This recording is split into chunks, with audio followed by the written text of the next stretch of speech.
Hey folks, it's Kirk Langford, General Manager at Unique Training and Development and Frontline Leadership Systems USA. And today we're going to be talking about microlearning for manufacturing training. We're going to talk about what microlearning is, we're going to talk about why you might want to use it and why it can be beneficial in a manufacturing setting, and then I'm going to share some tips with you for microlearning. So the first thing, what is microlearning? It's a bit of a buzzword. You hear it and you see it a lot in the training or the L&D world right now. Well, what the heck is it? Well, really what it's doing is microlearning is all about taking big topics, big lessons, big ideas, and breaking them down into smaller, more digestible chunks. That's really what it's all about. Microlearning can be delivered in person, on site. It can be delivered virtually or online. And we do tend to see more of it online than I think anywhere else. It can be instructor-led, so when we have an instructor or a facilitator in the room with us and taking us on it, or it can be self-paced, like a lot of online learning. Any of those are possible. Let me give you an example. Maybe your organization has a course. It's generally a 10-hour course. The modules that you complete have to be done in a set order, and at the end of it, you get a nice shiny certificate that says you've completed this 10-hour course. With microlearning, we might take that one 10-hour course and break it into 10 one-hour courses. So we go from one course at 10 hours to 10 courses, all an hour each. And we might be able to say, hey, instead of having to complete it in a specific order, we're going to let you complete it in whatever order makes sense to you, whatever order is maybe most relevant for you. All right? So that's what it is. Now, why would you use it? What's the benefit? Well, there's a couple things here. There's a couple reasons why you might want to use it in your organization. One of the first things we want to do is maybe look at an example of where microlearning can be helpful. Imagine you're a new supervisor. You got hired 8 months ago, and so far things have been going pretty well. Things have been pretty consistent. Your initial onboarding went well. You got a whole bunch of training when you started, but of course a lot of that kind of falls through the gaps as you get into it. And now 8 months later, the organization is rolling out their first big change initiative. And you're wondering, how can I get the buy-in from my team that I need to make sure that this change is successful?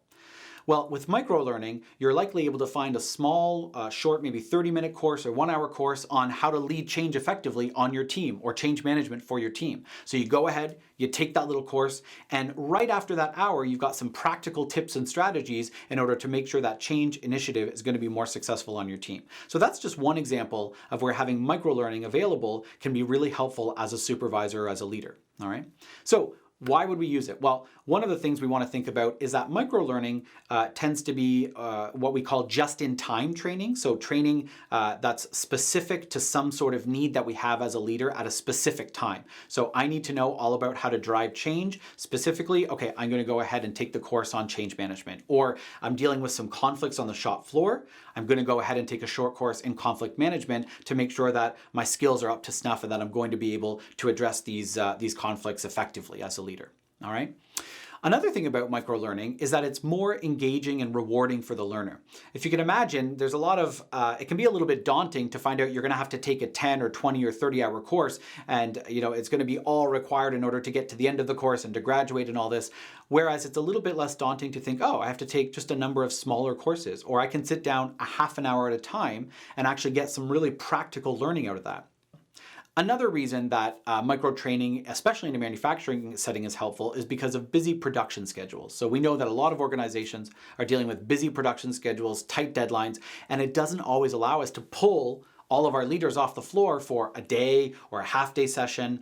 Even a couple of hours can be difficult. With microlearning, to be able to pull someone away for half an hour or maybe an hour and 1 or 2 leaders at a time instead of a whole bunch of people at a time is much more feasible and much more practical. And so that's one of the benefits of microlearning, that we can pull people away for smaller bits of time, which ensures that production keeps running and we don't fall behind. So we're getting the training, or we're giving our training to our leaders that they need to be successful while making sure that production stays running and stays smooth.